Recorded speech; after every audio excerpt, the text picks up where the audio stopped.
We normally think things exist the way they appear, that impermanent things are permanent, and that we can find happiness through trying to control the external world to satisfy our desires. It's a pretty bleak situation, and it's called samsara.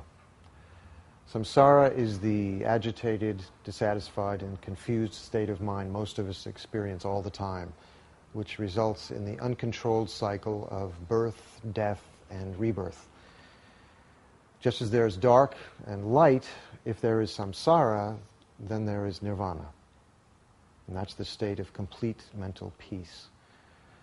Nirvana is not an external heaven or a paradise, but rather it's a state of mind. It's totally free of all limitations and no longer controlled by destructive emotions. Join us in looking more deeply at samsara and how we're caught in it, and nirvana and how we are liberated by it.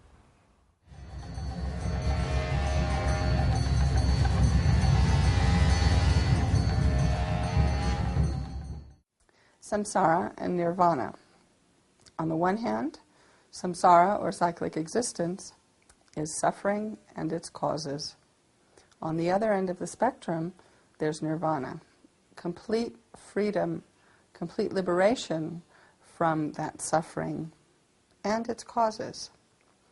Our current situation is that we're in cyclic existence, in samsara. And where we want to go is nirvana, complete freedom. But there's no way that we can get there without an intention to do so, without a strong motivation. So before listening to the teachings, right now, generate a strong motivation in your own mind to learn as much as possible about both samsara, our current situation, and nirvana, where we want to go, in order to be able to achieve that freedom for the benefit of all sentient beings as quickly as possible.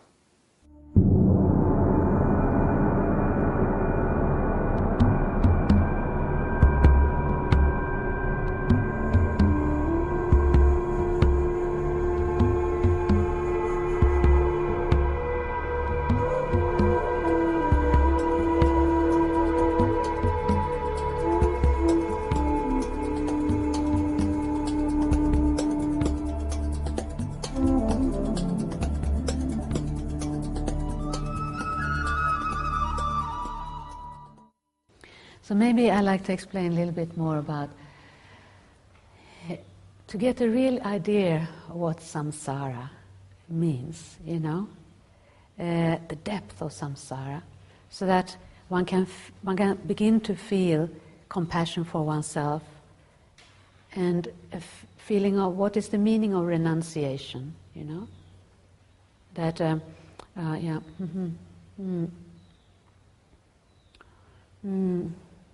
the thought renouncing samsara. So we first have to know exactly what samsara means to generate this wish to overcome samsara. So samsara, what it really means.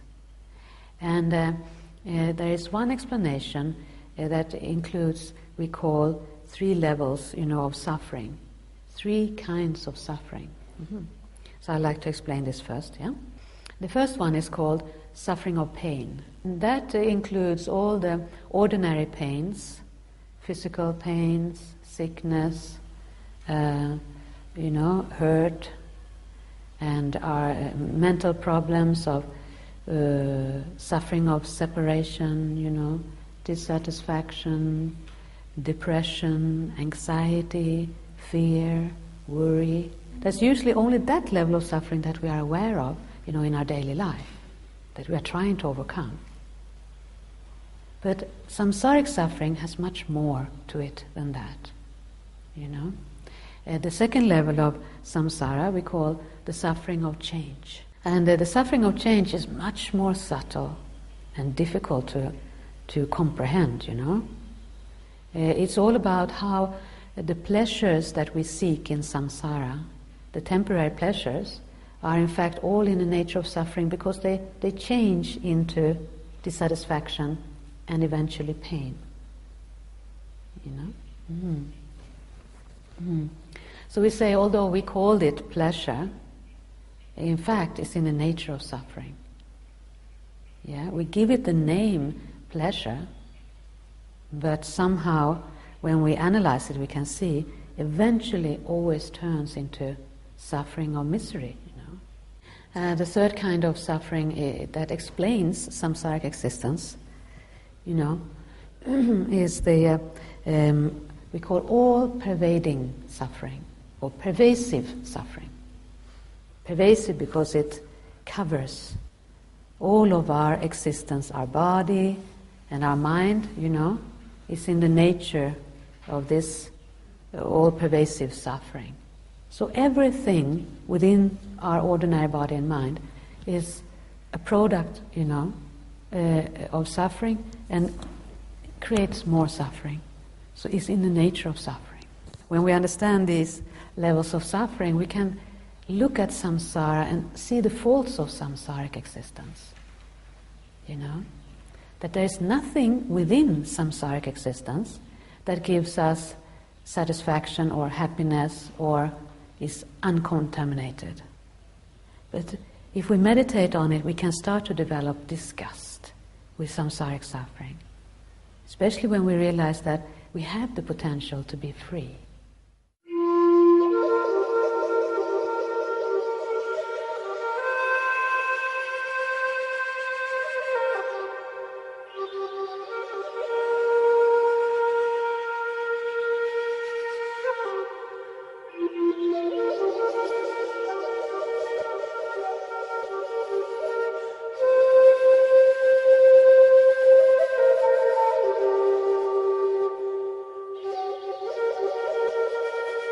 So, for Buddhists, samsara is but a way of looking at the world that is associated with attachment and self-cherishing and the desire that things be as we wish them to be.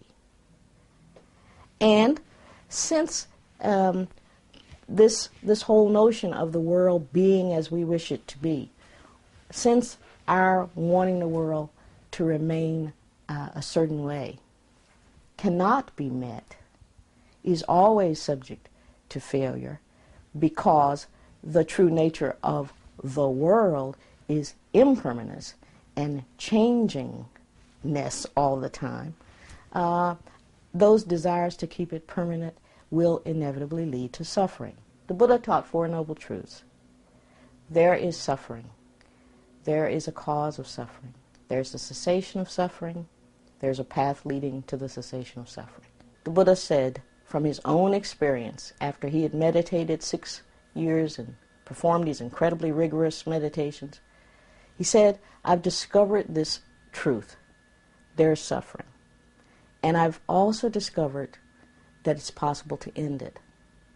And so, after he had taught for 45 years in India, looking back on what he accomplished, he said, I've taught only 2 things, suffering and its end. Now, if you wanted to capture Buddhist doctrine as a whole, what you'd say and what you'd have to look at, and all that you'd have to look at, are those Four Noble Truths. Okay, so if we take them one by one now.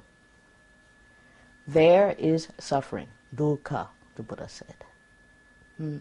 He said what constitutes suffering is almost anything we can imagine. Birth is suffering, death is suffering, aging is suffering, old age is suffering, pain, grief, lamentation is suffering. The second noble truth says there's a cause of suffering. There is desire, craving, and this is the most palpable cause of our suffering. But it's only the most palpable cause. We desire things to be permanent. We desire to get what we want. We desire to get away from what we don't want. And so that desire is one of the things that keeps samsara in motion. The root cause is our own ignorance about the way in which we exist and all other things exist. We try to hold on to something's being permanent that is by its nature impermanent. That leads to frustration. So ignorance is the basic cause of suffering. The optimistic part about Buddhism is that after showing us various methods for eliminating the cause of suffering, it offers, in the third noble truth, the end of suffering. And in Buddhist texts of the early school, that cessation is called Nirvana. In teachings of the so-called later school, that end is called Bodhi, or complete enlightenment. And this is the state that the Buddha himself attained.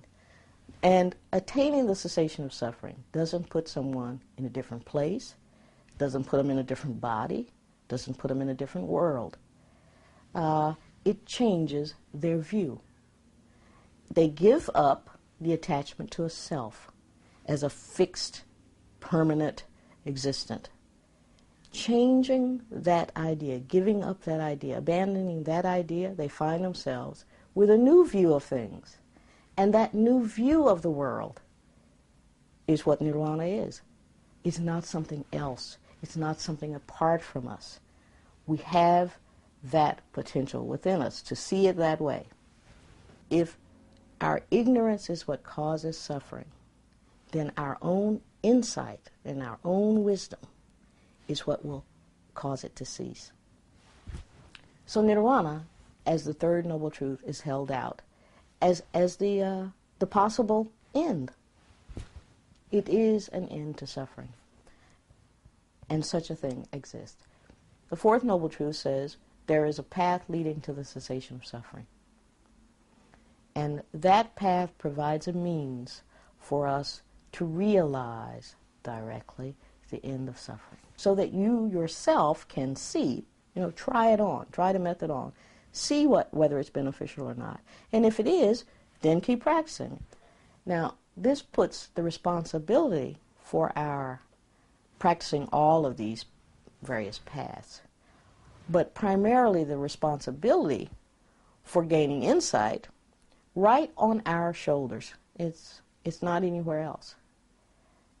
We have the ability to not only locate the cause, the root cause of suffering, but to eliminate it.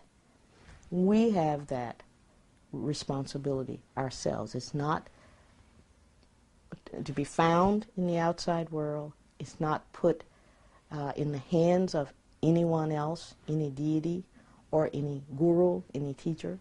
It is totally up to us. The Buddha himself said in a scripture that were it up to me, then samsara would be empty. If I could do it for you, samsara would be empty. But I can only show you the way. You yourself have to practice. You yourself have to try it out. You yourself have to investigate. You yourself have to sit on that cushion and meditate.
So in any case, the point is that when we think about liberation, we should not have the notion that it exists outside somewhere as a kind of a physical plane or physical domain. Rather, liberation has to be understood in terms of one's own quality of mind or state of mind. And we spoke about the presence of natural nirvana, the natural purity in all of us, which serves as the basis. And on that basis, when all the obscurations and the afflictions are eliminated, that is the true nirvana, that's the true liberation. And when you go deeper in your understanding of the nature of liberation or moksha, then we can understand it in terms of the ultimate nature of one's own mind. The ultimate nature of one's own mind at a stage when all the afflictions are eliminated, that is the liberation, that is moksha.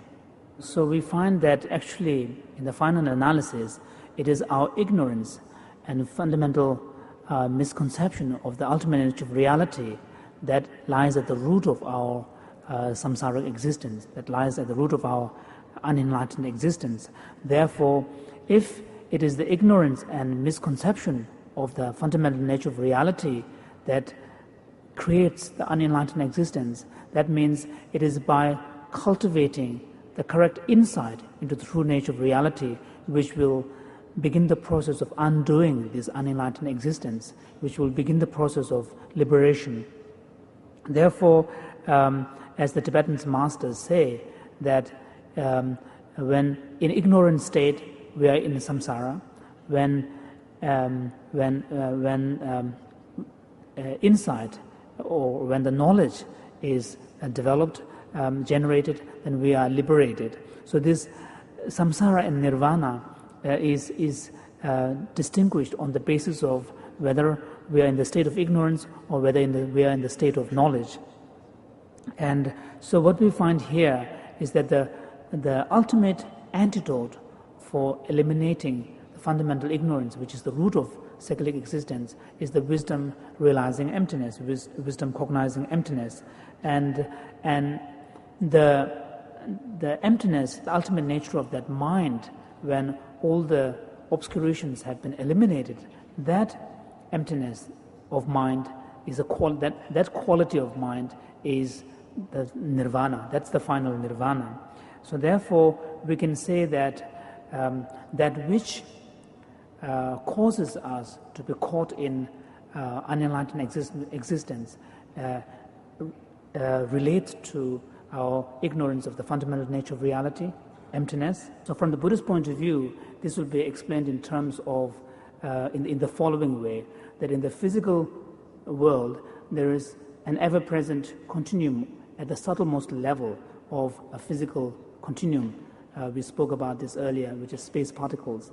And then when it interacts, comes into contact with sentient beings' karma acts as a condition which then give rise to various permutations of the physical reality, so that eventually a macroscopic world comes into being that can actually have direct effect upon sentient beings' experience of pain and pleasure, happiness and suffering. So it is on these lines that the Buddhists would explain the whole evolution and dissolution of universe.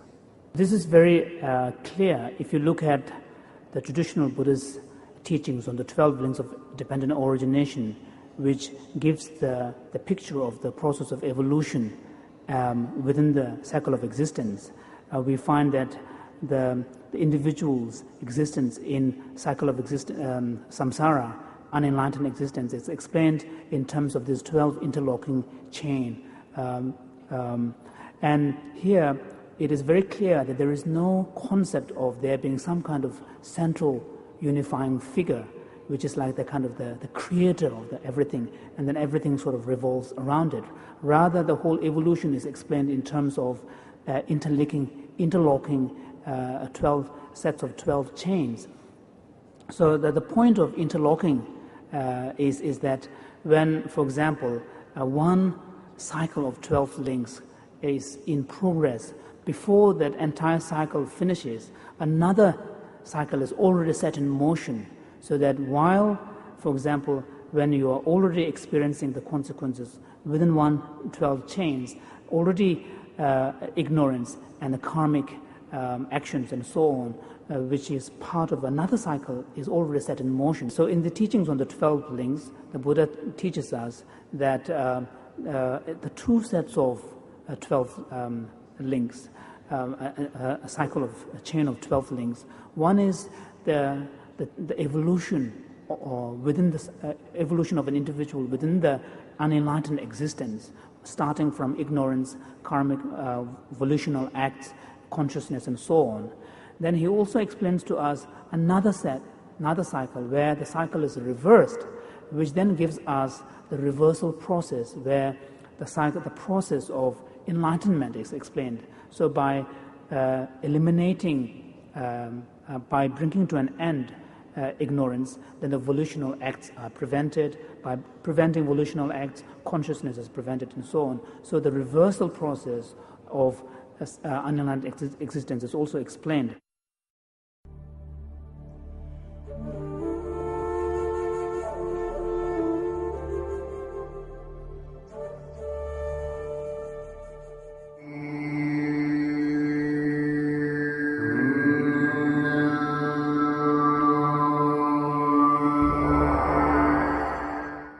So I think the 12 links is a fantastic teaching in terms of getting some fresh respect for the law of cause and effect. Because if you really think that each moment of ignorance is going to produce, or will possibly produce, a cause for one's next rebirth in samsara, that's pretty heavy. That's pretty scary. It's going to make, I found for myself that it definitely made me respect a little bit more my choices and my actions. And I think the other thing, of course, especially for Westerners, I think that the picture of the 12 links is kind of powerful because, of course, it all begins, you know, the picture with a little old, usually it's a little old lady or a little old man with their stick, you know, because they're blind. And I think that's very challenging because we like to think we're in control of our lives and that we're somehow this powerful, dynamic being walking through the landscape that we have chosen, making decisions, and, you know, we're in the driving seat and we're kind of successful at that. And then you see this picture, you think, I'm not that, that's some Tibetan thing, you know. And then, of course, when you really think about ignorance and how it's essentially leading us by the nose into this mud of harming ourselves and others and continued dissatisfaction, then yeah, we are pretty much like the little blind old lady, you know, tottering towards a precipice, completely unknowing what her steps are leading towards. So I think that it's a very helpful image. But again, the 12 links can really help you to see that that actually is a direct benefit that you are giving yourself and a direct benefit that you're giving to others, because every moment that you're consciously choosing not to act out of strong ignorance is a moment towards your enlightenment and a moment, therefore, to be able to benefit others. And every moment you think of that, of course, loosens that sense of, I'm at the center of the world, you know, you exist for me. And it's like, well, no, I don't think that's true. And, you know, and actually I'm just, you know, existing in dependence upon other beings, independence upon causes and effects, independence, of course, upon this label, me. So I think that's another way in which we can really use the 12 links to give us not only a sort of a more enjoyable time in our daily life through remembering interdependence, but of course also, you know, trying to use that as a way to get closer to some understanding of selflessness and some, you know, because selflessness and interdependence are the two sides of the same coin, aren't they? So I think for all of those reasons, very helpful practice to try to reflect upon. In fact, I must do it more.